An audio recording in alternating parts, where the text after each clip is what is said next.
बाद हम दोनों के घरों में नई बहुएं आ जाएंगी। मैं चाहती हूँ कि हम बहुओं की पहली रसोई पर एक छोटा सा प्रोग्राम रख ले, ताकि आस पड़ोस के लोगों को भी हमारी बहुओं के खाने का स्वाद चखने को मिल जाएगा। किरण, हर चीज का दिखावा करना अच्छा नहीं। पुराने रीति रिवाजों के अनुसार बहुओं की पहली रसोई घर के लोगों के बीच ही होनी चाहिए। क्या संपूर्णा, ये 25 का जमाना है और तुम न जाने अभी भी कौन से जमाने में जी रही हो। भगवान ने तुम्हें इतना दे रखा है, लेकिन देखने से लगता है जैसे तुम्हारे पास कुछ भी नहीं है। हमारी मर्यादा का पालन करते हुए हम किसी चीज का दिखावा नहीं किया करते, भले ही भगवान ने हमें कितना भी दिया हो।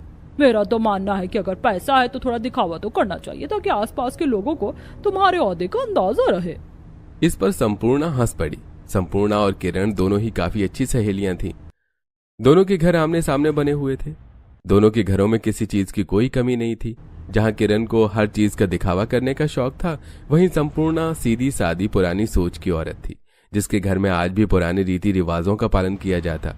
कुछ दिन बाद दोनों के बेटों की शादी थी। दोनों परिवारों ने अपने घर के बेटों की एक साथ शादी की। कमाल है संपूर्णा, तुम्हें तो बिल्कुल तुम्हारी सोच के हिसाब से बहू मिल गई, वरना आज के जमाने में तो ऐसी बहू मिलना नामुमकिन है। वह देख सुनी के बाद हम अपने घर की बहू लाए हैं। आखिर इतना ढूंढने के बाद तो हमें ऐसी बहू मिलती ही। संपूर्णा की बहू भाग्यश्री ने शादी पर पुराने जमाने का घाघरा चोली पहना हुआ था। साथ ही उसने घूंघट से अपना चेहरा भी ढका हुआ था। वहीं किरण की बहू कृतिका ने मॉडर्न जमाने का महंगा लहंगा पहना था और वो बिल्कुल एक मॉडर्न जमाने की बहू की तरह ही तैयार होकर बैठी थी। आज इसकी शादी है या किसी फैंसी ड्रेस कंपटीशन में आई है। आजकल के जमाने में घाघरा चोली कौन पहनता है, ऊपर से इतना लंबा घूंघट किया हुआ है। मेरी इतनी मॉडर्न शादी में इन पुराने जमाने की सोच वाले लोगों ने आकर सारा माहौल खराब कर दिया है। आखिर क्या जरूरत थी दोनों औरतों को अपने बेटों की शादी एक जगह करने की। मुझे तो समधन जी ने सिर्फ इतना बताया था कि वो अपने और अपनी सहेली के बेटे की शादी एक जगह करना चाहती है, लेकिन मुझे पता नहीं था कि समधन जी की सहेली एक पिछड़ी हुई पुरातन सोच वाली औरत है। शादी की सारी रस्में होने के बाद दोनों बहुएं अपने अपने घरों से विदा होकर अपने ससुराल आईं। वाह, जैसा मैंने सुना था बड़े अमीर हैं ये लोग। घर से ही पता चल रहा है कि इनकी सोच कैसी है। सभी चीजें कितनी मॉडर्न और यूनिक डिजाइन की हैं। कृतिका अपने ससुराल के माहौल को देखकर काफी खुश थी। वहीं दूसरी तरफ वाह, जैसा माँ ने बताया था, मिट्टी के बर्तन, कच्ची रसोई, पूड़े और ये मिट्टी से लिपा हुआ आंगन, बिल्कुल मेरे अपने घर की तरह। दोनों बहुएं अपने ससुराल को देखकर काफी खुश हुईं। दोनों की सोच के मुताबिक उन्हें बिल्कुल उनके मनपसंद का ससुराल मिला। गृह प्रवेश होने के बाद दोनों बहुएं अपने अपने कमरों में गईं। जहां कृतिका के कमरे में बड़ा LED TV, king size bed और कमरे में रखी सभी चीजें महंगी और मॉडर्न थीं। वहीं दूसरी तरफ भाग्यश्री के कमरे में लकड़ी का पलंग, मिट्टी का बना गुलदस्ता, गेंदे के फूलों से सजी चौखट जिस पर नींबू मिर्ची माला लटकी हुई थी। थकान होने की वजह से दोनों बहुएं और उनके पति जल्दी सो गए और फिर अगली सुबह। अरे ये कौन इतनी सवेरे उठकर शोर कर रहा है? अभी तो सिर्फ 5 ही बजे हैं। सुनो ऋतिक, देखो ना बाहर कौन इतनी सुबह शोर कर रहा है। मेरी नींद भी खुल गई। अरे कृतिका, सोने दो ना। वैसे भी मैं कल बहुत ज्यादा थक गया था। आपको इतनी तेज आवाज में भी नींद कैसे आ रही है? मेरे तो दिमाग में लग रही है ये आवाज। मुझे उठकर देखना होगा कि किसने सुबह सुबह हल्ला काट रखा है। ये कहकर कृतिका अपने घर की गैलरी में, जहां से उसने देखा कि सामने के कच्चे घर के आंगन में सास, बहू और नंद एक साथ काम कर रही थी। पूर्वी आंगन में झाड़ू लगा रही थी, भाग्यश्री मिट्टी की हांडियों में माखन बना रही थी और संपूर्णा चूल्हे के लिए लकड़ियां तोड़ रही थी। ये देख कृतिका की आंखें बाहर आ गई। किस मिट्टी के बने हैं ये लोग? कल ही तो ये लड़की शादी होकर आई है और आज अंधेरे से ही कामों में लगी पड़ी है। मैं घर की नई बहू हूं, मैं कुछ कह भी नहीं सकती। मैं माँ जी से इस बारे में बात करूंगी। लगातार आवाजें आने की वजह से कृतिका को नींद नहीं आ पाई और वो बिस्तर पर लेटी हुई सबके जागने का इंतजार करती रही। सुबह 8 बजे सभी ससुराल वाले उठ गए और कृतिका ने भगवान का शुक्रिया अदा किया। जैसे ही कृतिका कमरे से बाहर आई तो उसे देखकर उसकी नंद प्रियंका की हंसी छूट पड़ी। भाभी, ये आप ऐसी क्यों लग रही है जैसे आपने रात भर कुश्ती की हो? क्या रात में आपको नींद नहीं आई? क्या मतलब है तुम्हारा? जाकर शीशे में देखिए, आपको समझ आ जाएगा। कृतिका ने जल्दी से शीशे में जाकर देखा तो उसकी आंखों के नीचे काले घेरे और चेहरे पर नींद पूरी न होने की वजह से थकान नजर आ रही थी। ओह माय गॉड, मैं तो बिल्कुल एक चुड़ैल की तरह दिख रही हूँ। ये सब इन पुरातन सोच वाली सास बहू की वजह से हुआ है। सुबह से एक आतंक मचा रखा था, ऐसे में नींद कैसे आ पाती? इसके बाद कृतिका ने अच्छे से तैयार होकर मेकअप किया और अब वो ठीक दिख रही थी, लेकिन उसकी आंखों में नींद भरी हुई थी। वहीं दूसरी तरफ जल्दी उठकर मैंने माखन, दही, घी वगैरह सब बना लिया और साथ ही गाय का ताज़ा दूध भी काढ़ लिया है। आज मेरी पहली रसोई है और आज मैं अपने ससुराल को देसी घी, पनीर में बनी सब्जी, खीर, मक्खन में लगी रोटी, पराठे और कुल्हड़ में चाय परोसूंगी। फिर भाग्यश्री ने मिट्टी के चूल्हे पर मिट्टी के बर्तनों में अपनी पहली रसोई के पकवान बनाने की शुरुआत की कि तभी वहां पर संपूर्णा आई। बहू, आज तेरी पहली रसोई की रस्म है। मैं तुझे बता दूं कि मेरी सहेली किरण ने हम दोनों की बहुओं की पहली रसोई पर एक छोटा सा समारोह रख लिया है, जिसमें सभी आस पड़ोस के लोग शामिल होंगे। तू अपनी पहली रसोई में जिस तरह हमारे यहाँ पर परंपराओं के अनुसार खाना बनता है वैसे ही बनाना। बिल्कुल माँ जी, मैंने सुबह जल्दी उठकर सारी जरूरी चीजों का इंतजाम कर लिया था। मैं आज बहुत अच्छे पकवान बनाऊंगी। इतना कहकर भाग्यश्री ने पकवान बनाने की शुरुआत की। वहीं दूसरी तरफ ये क्या बहू, तुम तो खड़ी खड़ी नींद के झोंटे ले रही हो? क्या रात को ठीक से सोई नहीं? क्या मम्मी जी, आपको पता है हमारी पड़ोसन ने सुबह के 5 बजे से ही एक हल्ला काट रखा था और सभी फिर भी बेखबर सो रहे थे। आपके जागने तक मैंने इंतजार किया और अब मुझसे खड़ा भी नहीं हुआ जा रहा है। ये क्या बहू, आज तो तुम्हारी पहली रसोई है और इस तरह तुम खाना कैसे बनाओगी? वैसे भी मैंने आज तुम्हारी पहली रसोई पर एक छोटा सा प्रोग्राम रखा हुआ है। क्या प्रोग्राम? मम्मी जी तो मेरी पहली रसोई पर ही क्रियाक्रम करने के चक्कर में है। अब मैं क्या करूं? ऐसा करो बहू, मुझे तो तुम्हारी हालत लग नहीं रही है कि तुम कुछ बना पाओगी। ऐसा करती हूँ, घर के शेफ से ही सारा खाना बनवा लेती हूँ और फिर तुम उसमें चम्मच चला देना। ये सुनकर कृतिका की जान में जान आई कि अब उसे खाना नहीं बनाना पड़ेगा। उसके बाद किरण ने, शेफ ने सारा खाना बनाया और कृतिका ने सिर्फ उसमें चम्मच चला दिया। वहीं दूसरी तरफ भाग्यश्री ने अकेले ही चूल्हे पर सारा खाना बनाकर तैयार किया। थोड़ी देर बाद सभी लोग प्रोग्राम वाली जगह पर पहुंचे।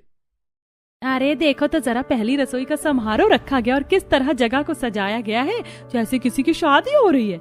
जहाँ तक मुझे पता है संपूर्णा को ये सब पसंद नहीं। वो तो काफी सीधी सादी औरत है। ये जरूर किरण का ही आइडिया होगा। उसे ही पड़ी रहती है हर छोटी बड़ी चीज का दिखावा करने की। हाँ, अब देखते हैं कि इसकी बहू ने क्या बनाया अपनी पहली रसोई में। इसके बाद किरण के नौकरों ने सभी को खाना परोसा। अरे इस खाने का स्वाद तो जाना पहचाना सा लग रहा है। अरे हाँ, ये तो किरण के शेफ के हाथ के बने के खाने जैसा है। मतलब ये खाना इसकी बहू ने नहीं बनाया? हाँ, मैंने कुछ दिन पहले किरण के यहाँ पर बिल्कुल ऐसा ही खाना खाया था। मुझे तो यकीन है ये खाना शेफ ने ही बनाया है।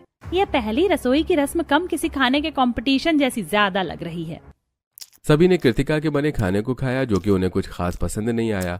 उसके बाद भाग्यश्री ने सभी को अपने हाथों से अपना खाना परोसा, जिसमें देसी घी में बनी आलू मटर पनीर की सब्जी, खीर, मक्खन लगी रोटी और पराठे, साथ ही कुल्हड़ों में मसाले वाली चाय थी। वाह, इस खाने का तो स्वाद लाजवाब है।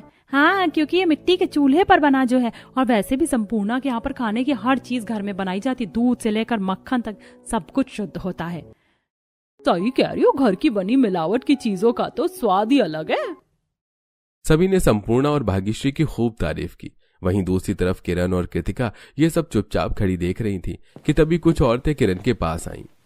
अरे किरण, अगर इतना सब कुछ कर ही रही थी तो कम से कम अपनी बहू से एक डिश तो बनवा ही लेती। तुमने तो सारा ही खाना अपने शेफ से बनवा लिया। तुम्हें इतना भी भरोसा नहीं अपनी बहू पर कि वो अपनी पहली रसोई की रस्म भी नहीं कर सकती? अरे इन्हें कैसे पता चल गया कृतिका ने खाना नहीं बनाया है?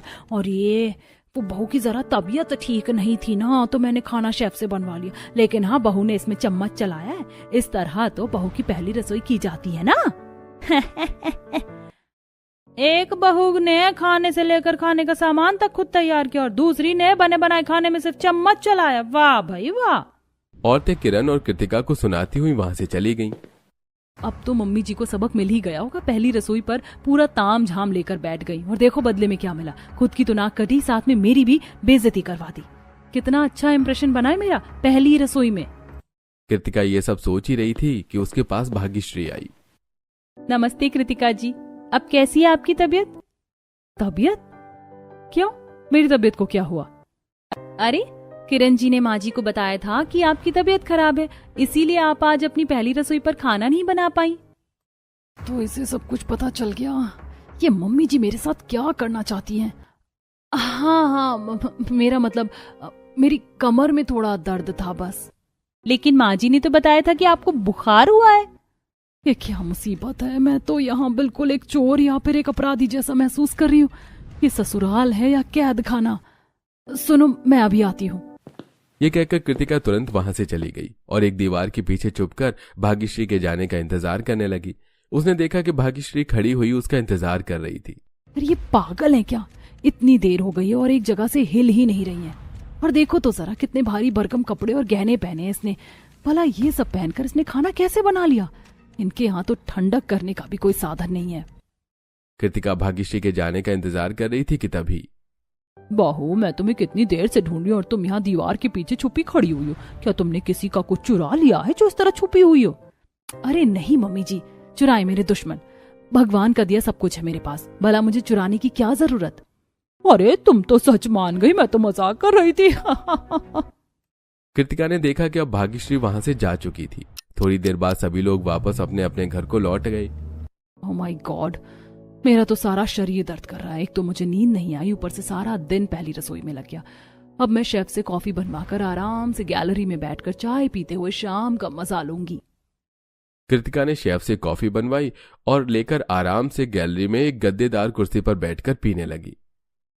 भाग्यश्री की कुल्हड़ वाली चाय कितनी अच्छी थी, इस कॉफी में तो उसके जैसा स्वाद ही नहीं है।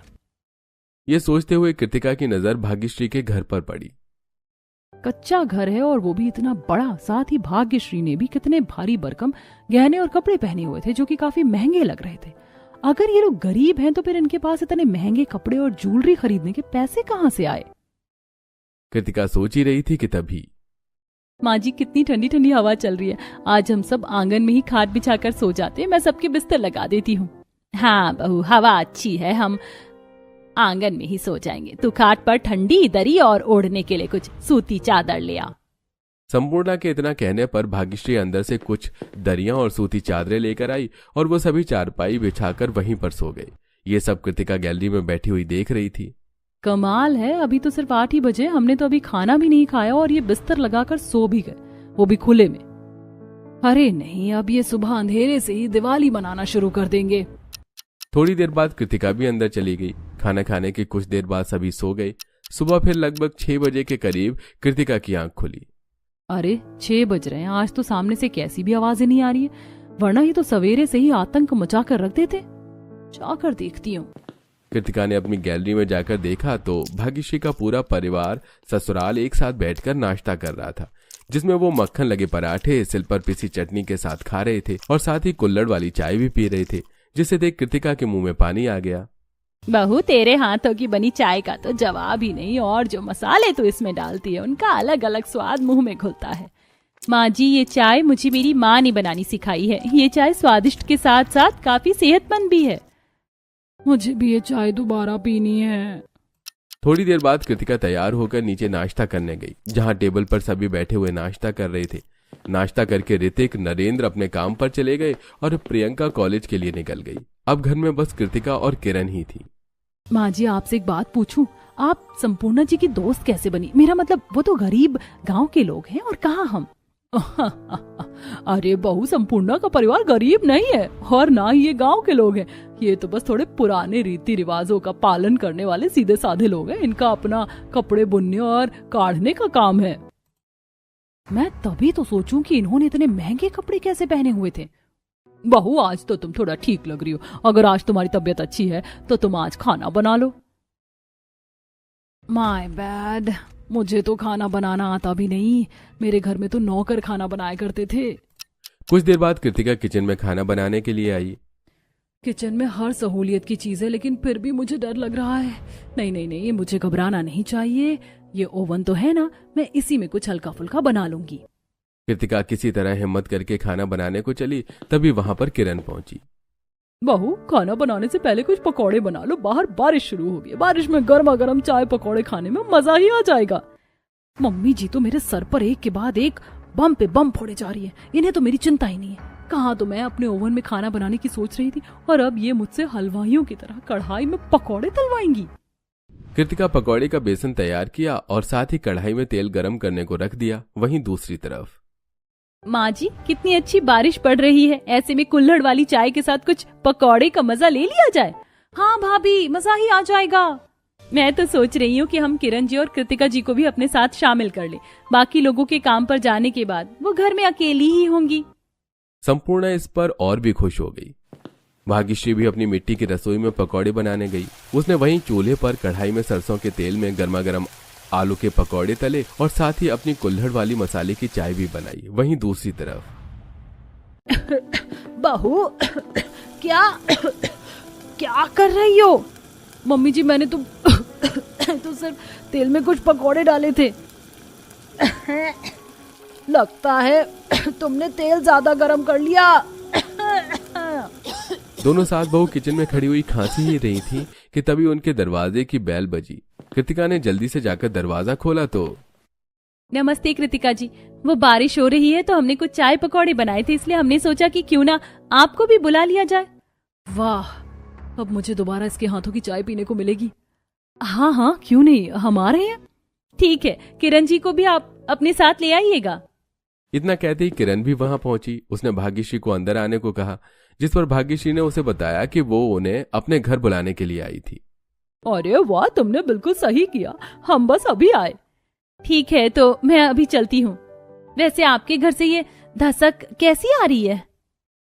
अरे, ये हमारे घर से नहीं आ रही, कहीं और से आ रही होगी। इसके बाद थोड़ा उलझते हुए भाग्यश्री वहां से चली गई। थोड़ी देर बाद किरण और कृतिका भी वहां पहुंची। अरे आओ किरण, एक साथ बैठकर बारिश में चाय पकौड़े का आनंद लेते। वैसे तो मैंने कितनी बार तुम्हारे आंगन में बैठकर बारिश में चाय पकौड़े का मजा लिया, लेकिन इस बार हमारी बहुएं भी हमारे साथ हैं। भाग्यश्री बड़ी खुशी के साथ पकौड़े और कुल्हड़ों में चाय लेकर आई। सभी बैठकर एक साथ चाय बारिश का मजा लेते हुए चाय पकौड़े खाने लगे। आखिरकार मुझे दोबारा इस कुल्हड़ वाली चाय को पीने का मौका मिल ही गया। संपूर्णा, तुम्हारी बहू के हाथों में तो सच में जादू है। जिस तरह तुम खाना बनाती उसी तरह ये बनाती है। इस पकौड़ों का स्वाद तो मैं कभी नहीं भूल पाऊंगी। मेरी बहू को तो मुझसे भी ज्यादा अच्छा खाना बनाना आता है। इसे इतने जुगाड़ भी लगाने आते हैं जिससे ये हर मुश्किल काम को आसानी से कर देती है।